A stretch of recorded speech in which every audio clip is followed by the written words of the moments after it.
Good evening, ladies and gentlemen. You're watching India Tonight with me and my co-host Nivedna Prabhu. We're joining you right from our Delhi studios, and tonight we put the spotlight on India's aviation sector. Even as Air India has been flooded with notices, the Civil Aviation Minister Ram Mohan Naidu today spoke in Parliament about the robust safety record of Indian aviation. However, the opposition hurled charges of the DGCA being underfunded. There is no bias in crush report, and Western media is pushing its own narrative, was a statement that was coming from the aviation minister, and that was regarding the AI-171 crash, Nivedna.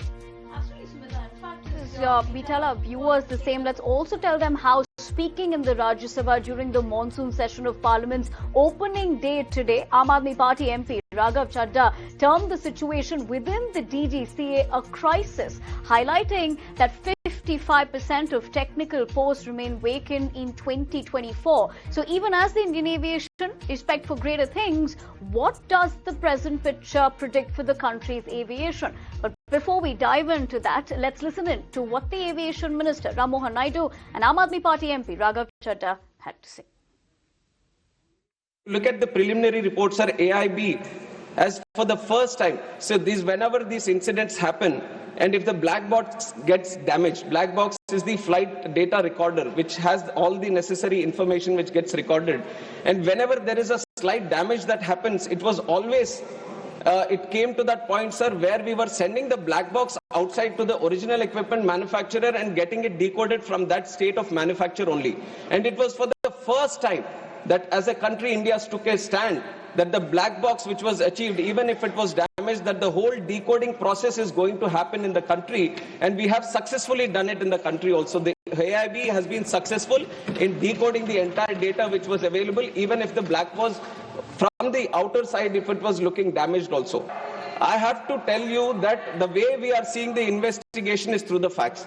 We want to stand by the truth, not what is happening with the pilots or not what is happening with the Boeing or not what is happening with the Air India or any other stakeholder which is this. India's civil aviation sector is booming, no doubt. But it appears that the regulator, the DGCA, which is the backbone of the sector, is cracking up under pressure. I say this because it is understaffed, it is underfunded, and it lacks autonomy. Sir, parliamentary standing committee की report बताती है कि वर्ष 2024 में technical post में overall vacancies की बात नहीं कर रहा, डीजीसीए के अंदर टेक्निकल पोस्ट में 55% की वैकेंसी है. टेक्निकल पोस्ट का काम क्या होता है sir? Air safety inspection, passenger safety, pilot licensing, aircraft maintenance और एयर वर्दीनेस. सर, ये शॉर्टेज नहीं, ये क्राइसिस है. Indeed, extremely pertinent points being made by Raghav Chadha. So what's next for India's aviation story? What are the big gaps that need to be filled for the country to soar as a global aviation hub? Let's go across to our guests who are joining us tonight to discuss upon some of these factors and points and more. I'm now joined by Captain Sanjay Karve, who's an aviation expert and analyst, and also Dr. Augustine Vinod, who's a former fighter pilot of the IAF, is also joining us. Thank you very much, gentlemen, for joining us here on ET. Now, first to you, Mr. Karve. Raghav Chadha, of course, while speaking about the DGCA, he mentioned that it is underfunded, that there are technical vacancies to the tune of 55%, and of course the fact that we need an independent regulatory body. So are we overshooting our ambition to soar as an aviation superpower when all of these basics are being overlooked? What Mr. Raghav Chadha has said is absolutely right. To be an aviation superpower doesn't mean having number of aircraft or number of aircraft on order. Do we have the wherewithal to manage them? People are talking of that the Indian civil aviation sector is booming. A cursory look at the budgetary allocation will give you the true picture. 2024-25, the budgetary estimate was 2,350 crores, which was revised to 2,660 crores. Surprisingly, when we are going to add n number of airfields and expand the aviation in the words of the government, the budgetary provision for 2025-26 is only 2,400 crores. That means the budgetary provision has come down by 200 crores. If you take inflation into account, it is going to much less. And out of this 2,400 crores, 540 crores have been allocated to UDAN. And the best part is, the finance minister, if you remember, has declared that we are going to add 120 new stations on UDAN. Where is the money going to come from? This entire fund is for DGCA, BCAS, Pawan Hans, Airports Authority of India. So how is the funding going to be distributed for safety, oversight, and maintenance supervision? We have a serious problem on our hand. The DGCA and the BCAS or all the regulatory bodies are genuinely understaffed. And if you want to become a booming civil aviation power, you require a strong regulatory organization with adequate manpower, not on paper. Actually, we have Northern region, Western region, Delhi region, Mumbai region, Eastern region, but you walk across to offices, one particular individual is handling n number of portfolios. How does he do justice to that? You know, this is a question which we need to ask instead of patting our back and saying that I have the best safety record. What has interested me is the statement by the Honorable Minister that we decoded our own black box. We have been operating a wide-bodied aircraft for the last 30 years. And are we in a position today after 30 years that we can decode a black box? Is it something to be proud of? This is something which we should be worried that it has taken us 30 years to reach a stage where we can carry out an independent investigation without being dependent on any foreign body or a foreign organization. We need to strengthen all these regulatory organizations. Unfortunately, we as a system look at all these organizations only as a regulatory requirement set down by ICAO or FAA or EASA. Nothing more than that. Of what the aviation minister also said, who has defended the system, but Raghav Chadha clearly revealed in terms of that number, 55% of DGCA's technical posts are vacant. So if the regulator is really that short-staffed, effectiveness to oversee a sector that's rapidly rising, how do you look at that? A lot of loopholes and challenges.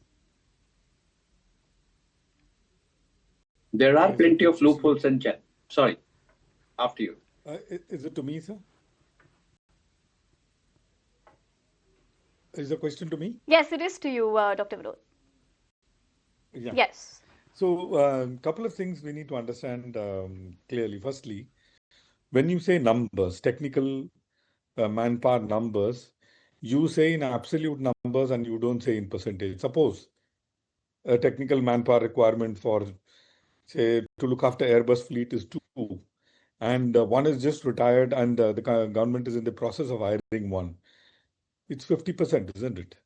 So when you say whenever you say numbers, you always say in numbers and not in percentage.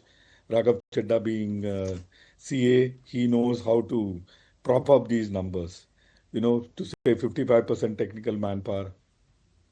I'm for once not discounting that DGCA is understaffed. Absolutely, I'm not discounting that at all. But for the sake of viewers, I'm saying this. In any government organization, when you change the cadre, it is not an easy process. You know, Indian Air Force wanted to change its cadre in a certain... we were coming up with newer branches in the Indian Air Force. And we wanted to introduce these new branches in the Indian Air Force, both in officers as well as in the airmen. That immediately could not be carried out, so we did something called matching seating. And we filled up the numbers, take it from somewhere else, a redundant trade, and put it in somewhere else. That is how we match the numbers. Now these fresh cadre needs to go and the parliament needs to vet it. And the parliament needs to approve it. Then only you have a cadre change. Now, I am not privy to whether DGCA has taken up the cadre change or not. If they have taken up, when did they take it up? These are few questions that, you know, in this forum we can't answer. But the fact still remains, if DGCA has felt the pinch, I am more than certain that DGCA has taken steps to fill up this cadre, and it is very simple. I mean, if I am 25-30 people short, but in the expanding Udan scheme and other schemes, I need another 30 people.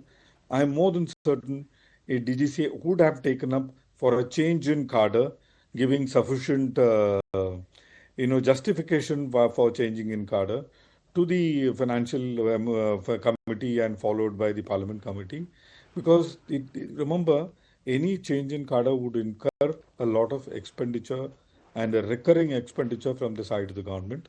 So these are looked at from all perspectives. So these things, I am more than certain that DGCA has done it. But again, I go with the Captain Karve and Raghav Chedda. It needs to be done at the same pace as where we are growing in as far as aviation is concerned. That point is absolutely taken. Over to you. Right. Right, Dr. Vinod, you've made a very pertinent point. And of course, coming back to Captain Karve's point about, the budget not being enough, just to sort of, fill these vacancies. But another very important point was raised by, the Union Civil Aviation Minister. And he said that India has an effective score of 85 in ICAO's aviation safety score. I want to understand from you, given the fact that this, speech of his and these facts are coming right after that deadly Air India crash, which claimed close to 300 lives. So when the minister actually speaks about this 85% as a safety score, is that enough, given the fact that there have been several gaps on account of flight safety? The DGCA is functioning once again, and of course the neglect which has come to light with respect to bomb scares. Sumita, I agree with Dr. Vinod. Facts and figures can be presented in a manner which suits an individual. If it suits the government, the same figures can be projected in a particular manner. The opposition can project the same figures in a different manner. Now, the government may say, when I'm talking of safety, I am talking of major accidents. They may not be considering incidents or minor incidents. Incidents are classified as minor, major, minor accident, major accident, or a hull loss. We really don't know how this figure of 85% has been worked out. What have been the parameters? What are the QRs which have been taken into account to decide on these figures? These figures look very nice. But if you read the newspapers, every second day there is an aircraft landing with an engine flame out, a fire. A couple of days ago, there's an aircraft diverted because of engine fire. So unless until we know the structure or the QRs which have been set by the government as to what is that decides the safety factor. Has this been published by ICAO? Or have we given the figures to ICAO? If we have given the figures to ICAO, what are the yardsticks? What are the guidelines? And if with 85%, we are still 46th on the global safety index, I don't think that is anything to be proud of.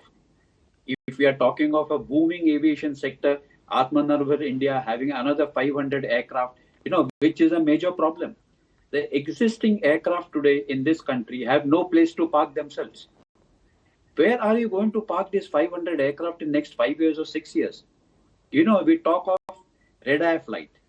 India is not like United States, where when you fly from east to west, the aircraft is airborne for 6.5 to 7 hours. In India, from Trivandrum to Srinagar will not take you more than 3 hours. What happens thereafter? Is the Indian side geared to fly from morning 2 o'clock to morning 5 o'clock? It's very easy to make these statements that, United States has red-eye flights. 40% of the aircraft are airborne at night, and same we will do it in India. Are we in a position to put all these aircrafts landing at night in the northeastern states, in the northern states, in monsoons in the certain states? We have seen what has happened. One heavy spell of shower for 40 minutes in Mumbai, and the main runway of Mumbai was closed till 3:30 in the afternoon. And it is the runway which handles maximum traffic. So we need to look at the entire thing. Unfortunately, what we lack is infrastructure planning. We have something coming up. And once that thing comes, then we start wondering, okay, now I require an infrastructure. How do I go about it? Classic example in New Mumbai Airport. Everyone is talking of 60 launches per day, 75 flights per day, 80 flights in the next month. How do people commute to Navi Mumbai Airport from Mumbai? That no one is talking of. No one is really interested in discussing that. As to till the time the infrastructure comes in, how do people travel from, say, Borivali or Malad to the Navi Mumbai airport? Or is it meant only for the MMR region, that is New Mumbai region, and not for the main Mumbai? If that be so, this needs to be explained to the people. Like, the people have a right to know. It is basically from the taxpayers' money. Absolutely, The Captain government Karve. Sorry to have we are in interjected PPP. there, but very compelling points that you make, and very important questions in terms of how we're looking at that infrastructure fail as well. But taking a cue from what you said, multiple instances that we're looking at, even today, for example, what really transpired with the Kochi-Mumbai flight has, of course, taken people off guard. But let me take that point to Dr. Vinod. Given these multiple instances that we're looking at, are we seeing patterns that point to rising operational strain as well, Dr. Vinod? Absolutely. I have no doubt in my mind that the pace at which we are growing in aviation, other infrastructure are struggling to catch up or stay abreast. There is no doubt about it. And let me, as a student of history and social studies, let me tell you this. This was the problem with every country whose aviation was booming. I can quote instances of such thing happening. Coming back to the point of aviation safety, we always say DGCA safety. DGCA is not there for safety. Safety is handled by, AAIB. Of course, DGCA puts in all the procedures, SOPs, etc. in place, and it handles safety from the point of view of prevention. But from the point of view of investigation, both incidents and accidents is done by Aircraft Accident Investigation Board, of which I am also one of the member. It comes directly under Ministry of Civil Aviation. Aviation security is handled by BCAS, Bureau of Civil Aviation Security, which again comes under Ministry of Civil Aviation, like DGCA comes under Ministry of Civil Aviation. So, हर चीज के लिए DGCA को खटारे में खड़ा करना, I don't think is a correct way to do it. I don't think it is a legal way to do it. That being said, let's talk about the way aviation sector is booming and catching up in India. We are going everywhere, even the smallest possible place in Sikkim, we are going there. Is Sikkim completely equipped to take a Cat 1 landing or a Cat 2 landing? No, it is not. Is it catching up? Yes, it is. So what happens is जब आप गृह प्रवेश करते हैं तो पूरा घर थोड़ा सजा होता है. From the time you move into a freshly bought house to the time it becomes completely livable, where you can sit in a balcony and sip a cup of coffee, it takes 2 to 3 months, isn't it? Right. Something similar is happening here. We need to be patient. We have been patient. We need to be little more patient. I think Sarkari Kaam takes that much more time. I'm just being optimistic. I'm not trying to bat for anyone. Over to you. Right. Very important point that you've made, Dr. Vinod. Let me come to you, Captain Karve. When we talk about accountability, and of course you were stating that, DGCA cannot be made accountable for everything. But when you talk about the AAIB, especially when it comes to inefficiencies or missteps, do you think we need an independent regulatory body that perhaps is the need of the hour, like the FAA? And secondly, given that we're completely running out of time, where's the Indian aviation story going on, and where are we going to be in the next 10 years? The point that you have brought out is very valid. The AAIB has to be an independent body. If you look at NTSB, it reports to the Senate. The president of the NTSB is nominated or selected by the President of the United States of America, unlike the AAIB. You require to have a certain set of QRs which are promulgated, which are known to everyone, to head an organization like AAIB. You cannot have people coming in from different sectors and heading an AIB because you have qualified staff. The head of an AIB should be someone who has plenty of aviation background, either in maintenance, flying, investigation, or air safety. As far as future of aviation in India is concerned, it is bright. Like Dr. Vinod pointed out, aviation in India today still is considered as an elite means of transportation. So when you build an airport, your first thought is, do I really require required to have a Cat 1 or Cat 2 landing system. I will look at it after 5 years because I need to divert some more funds towards some socially required commitments. Maybe build a bridge, maybe build some facilities in a village. So in that particular process, we are in a developing stage. We have to change our mindset. And like I said, when we talk big, we need to back it with money. Nothing comes free in this world, especially in aviation. Aviation is a costly business. Aviation is not a freebie. Whether you're operating an aircraft, whether you're operating an airfield or a heliport, you require good people, you require safety standards, you require to invest into it. And not that your budgetary provision keeps on going down every year by 5% and 10%. And then you claim that, look, I am doing everything that I can do. No. The governmental support as far as budgetary support is very much essential for this sector before it turns into a self-sustaining thing. And I see a bright future for Indian aviation with a certain amount of regulatory support. When I say regulatory, means financial and budgetary support from the government of India. Over to you. All right, Captain Kareer, given the aspect that you're saying, you are looking at it optimistically, but the foundation has to be stronger and the loopholes, of course, have to be taken care of for the aviation sector to thereafter get those learning lessons. But on that note, I want to thank you as well as Dr. Vinod for joining us this evening. But for the moment, we leave the conversation at that because it's time for a quick break here on